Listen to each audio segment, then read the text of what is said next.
दोस्तों आप लोग एक बार सोच के देखो भाई कि आपकी एक किराना की दुकान है। ठीक है, और वो अच्छी खासी चल रही है और वहाँ से आपका अच्छा खासा इनकम भी हो जा रहा है। अब भाई मैं आपसे कहता हूँ कि हो सकता है कि 2 साल बाद या फिर 3 साल बाद आपकी जो किराना की दुकान है उसी के जस्ट सामने एक डी मार्ट खुल जाता है। तो भाई आपके उस दुकान पे कितना इफ़ेक्ट पड़ेगा। अब आप लोग बहुत सारे लोग बोलेंगे जिनकी दुकान हो गई, जो सोच रहे होंगे भाई, वो कहेंगे कि यार बहुत ज़्यादा इफ़ेक्ट पड़ेगा, पड़ेगा ना।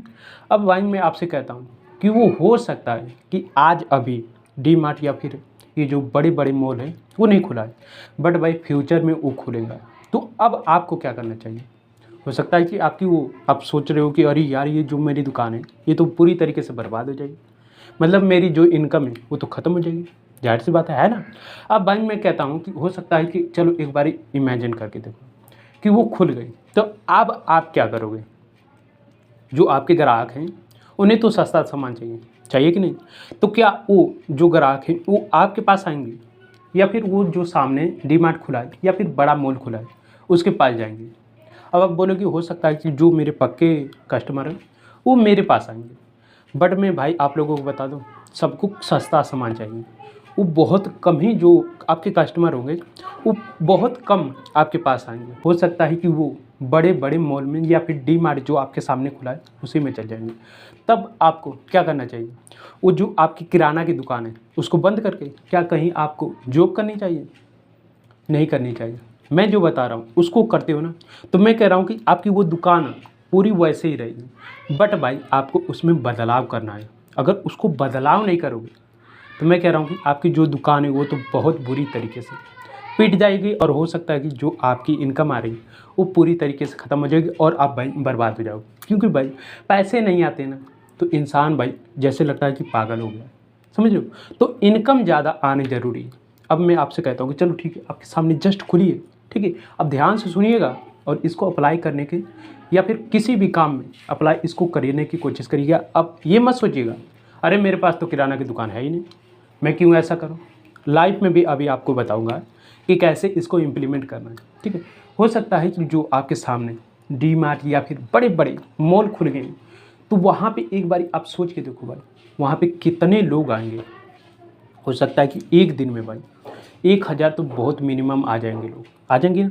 बहुत ऐसे मैं देखता हूँ जहाँ पे रहता हूँ वहाँ के सामने भाई, वहाँ पे जो डी मार्ट खुला है ना वहाँ पे हज़ारों लोग आते हैं और उनसे वो जो हज़ारों लोग आ रहे हैं ना उनसे भाई आपको कमाना है। आप कहोगे कि यार ऐसे कैसे हो सकता है, मैं उनसे कैसे कमा सकता हूँ। मैं जो बता रहा हूँ उसको करते हो। तब करना क्या है भाई, आपको हो सकता है कि चाय की दुकान उस पर खोल देनी है। हकीकत कह रहा हूँ, चाय की दुकान खोलोगे ना तो जितने भी 1,000 कस्टमर आएंगे ना, मैं कहता हूँ कि उसमें से आधे आपके पास आएंगे। या फिर कोई खाने की ऐसी चीज़ बना के आप वहाँ पे बना के बेच सकते हो। और जब जब कस्टमर आएंगे देखेंगे आपको, मतलब सामने थे आपकी तो ब्रांडिंग वैसे ही है, तो देखेंगे तो आपके भाई रेस्टोरेंट में पक्का आएंगे और उसके ज़रिए से भाई आपकी भाई इनकम ज़्यादा होगी। जहाँ आप हो सकता है कि जो किराना स्टोर में 10 लाख का माल आपने रख के थोड़ा मोड़ा प्रॉफिट कमा रहे थे, यहाँ पे भाई आप कम लागत में ज़्यादा पैसे कमा रहे हो। बस आपको सर्व करने की बहुत अच्छी तरीके से टेक्निक आनी चाहिए। अगर सर्व नहीं कर पाओगे तो जो कस्टमर आपके पास आएंगे ना, मैं कहता हूँ एक बार आएंगे दोबारा आ ही नहीं सकते। तो आप ये समझिएगा कि वो कस्टमर तो हर महीने वहाँ पे आएंगे। अगर हर महीने आएंगे एक बारी में इनको सर्व करके अच्छी तरीके से खिला देता हूँ तो ये भाई जब तक ये डी मार्ट खुला रहेगा तब तक ये लोग कस्टमर, जब तक ये डी मार्ट खुला रहेगा तब तक ये आएंगे और जब ये आएंगे तब तक मेरा ये जो प्रोडक्ट है या फिर जो आपकी सर्विस है वो बिकती रहेगी। अगर आपने बस थोड़ा सा चेंज कर लिया, थोड़ा सा मतलब जो आपने वो राशन वगैरह है उसको बाहर निकाल के कुछ बदलाव कर दिया था, इसको क्या कहते हैं, इसको कहते हैं भाई अपॉर्चुनिटी। आपको अपॉर्चुनिटी के हिसाब से अपने आप को बदलना है, ना कि देखना है कि अरे यार मुझे तो यही पसंद है। जिनको जो पसंद रहता है ना, मैं कह रहा हूँ कि कुछ ही टाइम तक उनको पसंद रहता है। अगर भाई अपॉर्चुनिटी के हिसाब से आप अपने आप को बदल लोगे ना तो मैं कह रहा हूँ कि बहुत ज़्यादा पैसे कमाऊंगा। एक बार सोच के देखो आप किराना स्टोर में कितना पैसे कमा ले रहे हैं। हो सकता है कि महीने का 1 लाख 2 लाख रुपये इतना। आप सोचो कि 1,000 आ रहे हैं, उनसे भाई आपकी जो सर्विस होगी उसके हिसाब से आप कैलकुलेट कर लीजिएगा कि आप कितना पैसे कमाओगे। 1 दिन की मैं बात कर रहा हूँ, महीने का तो छोड़ो, समझ रहे हो?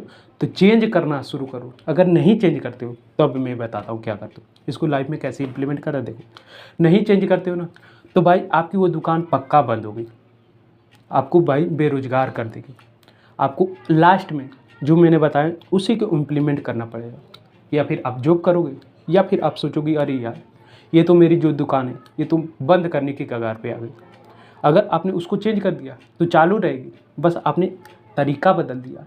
कस्टमर नए आपने जोड़ लिए, जो पुराने कस्टमर हैं उनसे पैसे आपने जितना हो सकता था कमाए, फिर उसके बाद नए कस्टमर से नई सर्विस देके ज़्यादा पैसे कमा लें।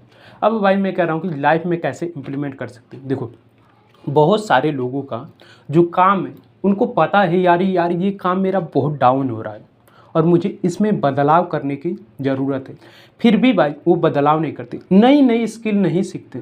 और उसकी वजह से होता क्या, वो भाई कुछ समय के बाद मान लेते हैं कि यहाँ पे है, आदमी यहाँ पे है, ठीक है, और उन्हें पता है कि इतने साल ये काम चलेगा, फिर उसके बाद भाई मतलब ये काम ख़त्म हो जाएगा, फिर उसके बाद बेरोजगार हो जाएंगे। तो क्या करेंगे, ये जो दायरा है इसमें स्किल सीखने की ज़रूरत है। ये स्किल सीखेंगे, जब तक ये काम ख़त्म होगा तब तक भाई ये दूसरे शिफ्ट पे चले जाएंगे, दूसरी स्किल सीख के दूसरा पैसा दूसरे लोगों से कमाएंगे, ठीक है। ये नज़रिया आप अपनी लाइफ में भाई विकसित करो, वरना भाई बहुत ऐसे लोग जो आपको रिप्लेस करेंगे, और जब आपको रिप्लेस करेंगे तो क्या होगा, आप भाई बेरोजगार होते रहोगे। तो स्किल सीखना बहुत ज़रूरी है। मार्केट की डिमांड के हिसाब से अपने आप को खुद को बदलना सीखो भाई, नहीं तो आप जानते ही हो एआई कितना ज़बरदस्त है, समझ रहे हो। तो जो मेरे हिसाब से मैंने सोचा कि नहीं आप लोगों के साथ इस नॉलेज को साझा किया जाए भाई, मेरे दिमाग में ये बहुत दिन से था और मैं सोच रहा था कि नहीं आप लोगों के साथ इस नॉलेज को साझा किया जाए। सो मैंने साझा किया भाई। बाकी आपका इस वीडियो के बारे में ओपिनियन क्या है भाई, आप कमेंट में ज़रूर लिख सकते हैं। बाकी इस वीडियो को भाई मैं यहीं पे एंड करता हूँ। अगर आप लोगों को ये वीडियो अच्छी लगी है तो क्या करना है, चुपचाप से लाइक कर दो भाई। बाकी अगर आप लोग हमारे इस चैनल से जुड़ना चाहते हो क्या कर सकते हो भाई, चैनल को सब्सक्राइब करके बेल नोटिफिकेशन जरूर ऑन कर लीजिएगा। बाकी मिलते हैं कल वाली वीडियो में, तब तक के लिए जय हिंद जय श्री राम आप सभी को।